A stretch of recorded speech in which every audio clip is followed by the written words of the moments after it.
Ladies and gentlemen, I'm Yusril, the game is Star Trek Online, and we are once again tearing up the reputation tracks. Yes, I know, that's an appalling pun, I will endeavour not to use it again. We've reached Tier 3, or at least the end of it, in the Terran Empire research tree. And let's collect this, see what we get. A new mission, which will of course be to check Lita's latest diary entries, but first of all, let's have a look at the new traits. First and foremost, Neural Network Overload. 5% chance for energy weapons and 33% chance for melee weapons to do a little bit of electrical damage. 9.4, meh, could be better, but minus 33 run speed, and that's the key thing really. Someone with a melee weapon starts beating you over the head with this, you're going to be spending too much time spasming to run away from them, which is really the critical thing. That is very definitely a keep people in melee range trait, so if you're running a melee focused build, definitely give this one some consideration. The other trait is the emergency personal cloaking device, which is far more general and is essentially an automated panic button. Every 90 seconds, should you drop below less than 30% health and still be living, you will get a 7-second stealth bonus of 2,500, essentially you'll cloak, and you'll also get plus 60% all damage. There is no mention, I would note, that this is a fragile stealth bonus, so feel free to blast away. However, science characters, you may want to take a second or so, in fact any character, just to pop a hypo, because hey, you're less than 30% health and your shields will probably be down, so shooty is one thing, divey for cover might be infinitely wiser. As far as the stores go, we have got the Withering Disruptor ground rifles available, so most notably the high densities, the split beams and the sniper rifles, all of which are very handy little exploit weapons if you are that way inclined, and you've got a pretty wide selection of mods as well, ranging from damage times 2 to knockback, crit D damage times 2, crit H damage times 2, dot 3 damage times 2, and then through crit Ds and crit Hs as your double options. All in all, a pretty decent selection. If you need to rapidly equip an away team, these come in at 6,300 dilithium each, so that's also pretty cheap considering that these weapons, well, they ain't too shabby at all. Damages is what you would expect for a Mark 12 weapon, and well, the withering radiation should be pretty decent once you get it stacked up. We also have access to the torpedoes, the Withering Photon Launchers. These come in at 19,100 dilithium each, and again you get pretty much the full whack of modifiers, including critically crit D times 2 and damage times 2 if you're tactical. So if you're playing the current crit heavy meta, especially with intelligence operations, then you're on a pretty good starting point with both of those, although you will have to roll the dice a couple of times in the upgrade system to take them up to their final levels of quality. It's worth noting, of course, that Withering counts as an upgrade, so you only actually have 2 upgrade slots left, one conventional and one jumping to gold, which does tend to be something in the region of a accuracy stroke damage hybrid. However, pretty solid again, bit on the expensive side perhaps, because most people have a fairly decent torpedo tube from other sources, but they are cheaper than the reputation torpedoes by some considerable margin. Right, as far as projects go, let's have a looky. The Bat'leth is available. This is the next part of the ground set. It costs 40,000 energy, 9,000 dilithium, 5 inducers, and 500 marks, and what you get is essentially a lot of pointy spikes. 118 DPS with the usual melee penetration of 80%, and you also build up the electrokinetic capacitor charge up to 10 seconds. I will have to actually get that to find out what it's doing, and besides, it's been a while since I had some good stabby action in this game. Let's see, what else do we have? The kit modules. Tactical characters get the micro torpedo launcher as an assault kit module. Does exactly what it says on the tin. It's essentially a miniature RPG. I mean, you're chucking antimatter warheads around an atmosphere, they better be very small antimatter warheads. Total cost, 20,000 energy, 3,000 dilithium, and 250 marks. So it's not that much of an investment for what might be a nice little DPS spike. Engineers get override shield safeties.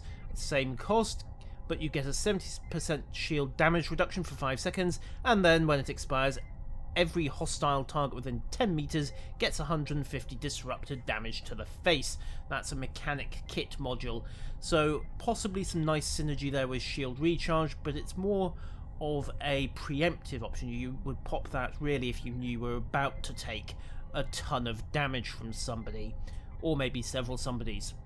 Meanwhile, we scientists get metaphasic rejuvenation. And woohoo, finally an upgraded version of triage, or at least a nice counter to it. That is more of a AoE hot rather than a snap heal. 13.1 hit points for 15 seconds, revives nearby unconscious allies, and revived allies get 2 seconds of immunity and the usual 3-second disable on a resurrection. It's very much a counterpart to the medical nanite cloud, little less potent in way of a heal. It is, of course, a hot rather than a snap heal, and well, it does appear to be a guaranteed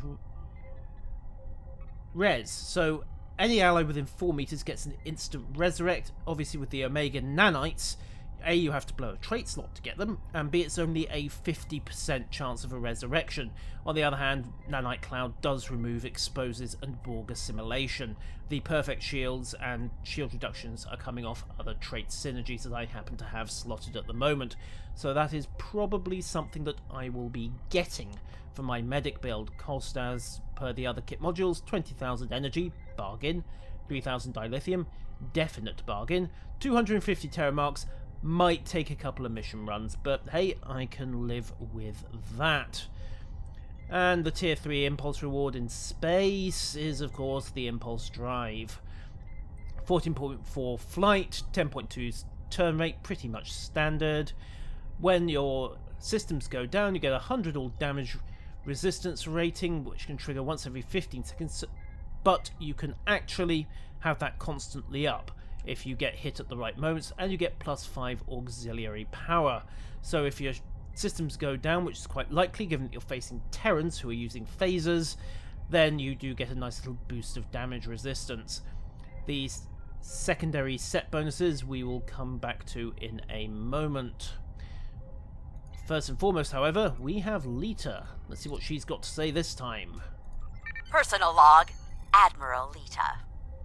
The infighting in the fleet has been fierce. Many captains are rushing to declare their allegiance to me, and just as many are standing firm in their professions of loyalty to the Emperor. Of course, the fools who fight against me don't have access to my futuristic weapons. It will only be a short time now before my command is cemented. After that, I will take this war to the Iconians and eliminate them. Once the Iconians are destroyed, I can turn my attention to other matters. After all, Empress Hoshi gained her station with technology from the future. Or perhaps I can carve out a new empire of my own. Note to self, if this woman ever offers you champagne, don't drink it. At all. It's worth noting, of course, that in this log she's talking, or at least implying, that she's setting herself up against the Emperor. Of course, in counterpoint, she's saying the Emperor will crush you and is being the good, loyal little admiral. As loyal as anyone ever gets in these situations. So you have to wonder what's going to happen in transmissions 4 and 5 to make her dump the, I think ambition is the politest word for it. But enough talking, we need to get into space. Space. And the reason we need to get into space is because I want to look at the accurate numbers on the secondary set bonuses for the Terran Ordnance and Primary System sets. So let's just pop these up, shove the Deflect Edition to play, and also quickly slot the console. There we go. Right, so let's just remind ourselves. The Deflector, of course, was a tier 2 if I remember correctly. Extra shield hit points, 26.2. So with it, I have got 11,700 shields all around. Pull that out. And there we go. So about 700 points of shielding. That's a couple of weapon strikes at most. But hey, every little helps. Wait for this to upgrade again. There we go. And as for the rest, inertial dampeners resist hold, disable, knock, repel, and slow. Bear in mind that Terrans are a little bit on the tractor-happy side. And power insulators boost shield drain and energy drain, which synergizes quite nicely with this little baby here, the plasmonic leech, going from 2.4 per activation. Let's pull it out again. Bear in mind that we now have live updates. 2.1, so that's a little over a 15% difference, bearing in mind that I have got flow caps pretty much maxed out. Trust me, this console, if you don't have it, if you mixed up with things like an amp console and various other power dependent abilities, that just gets fairly handy, because you can essentially run high power levels in all your systems. But I digress. Let's punch up the set bonuses, because with luck, these will now be accurate to space numbers. So primaries we've looked at, and secondaries. So more shields if you have 2 sets, as well as more flow capacitors. Terran Task Force shield discharge deals double damage. Now I'm not quite sure what this is, because there's absolutely no mention of it in the shield array. I'm wondering if there is a hidden ability or a trait that we haven't yet encountered that will synergize up with these. The 3 set is pretty decent actually. Regenerative weapon feedback, 2.5%, so standard proc chance. Bear in mind that if you're running a 3 forward, 3 aft broadside, you're firing 12 shots per volley. So you'll probably get some of this regeneration every couple of broadsides at least. But 1200 shield regeneration, that's about 10% of your shields back on all 4 facings. And of course that is factoring in shield emitters. So, meh, could be better, could be worse. Disruptor Shell, again, is a preemptive damage reduction. If you see yourself about to take a big hit, you pop this, reduces damage to shields by 90% for 7 seconds, and then everything within 5 kilometers swallows 5,800 disruptor damage. That is affected by energy weapons training. I would not be surprised to learn that it's also affected by disruptor consoles, but actually, you know what? I do have some disruptor consoles handy. Let's punch the numbers up for a second. Just make a note of this. So, 5,816. Let's load in. Where did I leave my... There we go. 1. And... Come on. 2. Disruptors. 3. And... Number 4. AP. Yeah, we'll load in. That's pretty much my tanking tactical console set, so let's see where we now have the damage with all those consoles slotted. Yep, there you go. Oh, wow, okay. That's a much nicer number, isn't it? 12,146 disruptor damage. Okay, so if you're going to be slotting the Terran Empire sets, definitely slot disruptors and definitely upgrade yourselves to Mark 14 consoles. Worth noting, by the way, that the run-up to tactical consoles is actually relatively cheap compared to, say, weapons. So that's definitely worth investing in. Meanwhile, the console, the ordnance set, the ferrofluid hydraulic assembly, 9.9% maximum hit points, 3 weapon power, 3 auxiliary power, and of course the 0.5 second reduction in shared torpedo recharge times. We all looked at that last time, it's all fairly straightforward. What we're really interested in, however, again, is the set bonuses. 13.3% projectile weapon damage.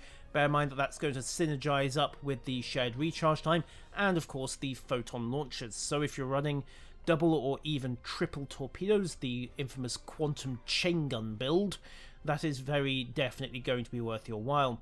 Then the secondary launchers get interesting. So 2-minute recharge, 20 seconds, launching a torpedo launches an additional basic torpedo of similar type on impact. Now that's worth noting, on impact. So if you're launching a tricobalt torpedo, say at long range, you want to pop this just before the impact, not at launch, because otherwise you're going to lose most of your timing. Really suits close range and rapid fire weapons, but frankly anyone's going to benefit. The only real problem will be if you're using destructible torpedoes, and especially slow destructible torpedoes at long range, because you could very well find yourself running out of time on the secondary launchers. But, well, 1.6, you effectively double your torpedo tubes. Kinda handy. I mean, in terms of DPS, that's what, 1 in 6 times by 2, 1 in 3. Yeah, that's essentially a 1/3 damage increase on your torpedo tubes if you get it right. Of course, what you can exploit, if I remember correctly, is... where did it go? The Terran... No. I'm missing something. I was pretty sure there was another console set that synergized up quite nicely with torpedo launches, but I have to admit I can't remember what it is at the moment. Not that it really matters, because those are a couple of very, very juicy sets on their own. And, well, the Terran deflector will probably find its way into my tanking set, because I tend to use disruptors on that. And the torpedo set, well, the ordnance set, rather. Perhaps less so, because it's a heavy kinetic build, but it also boosts weapon power, which is a bit redundant. Possibly a science set, possibly a carrier set as well. I've got one very specialised build for the crystalline entity that might well benefit from that, but we'll have to see how it goes. Until next time, ladies and gentlemen, that has been the Terran reputation track. I have been Yusril, and well, I'll see you in space. Farewell.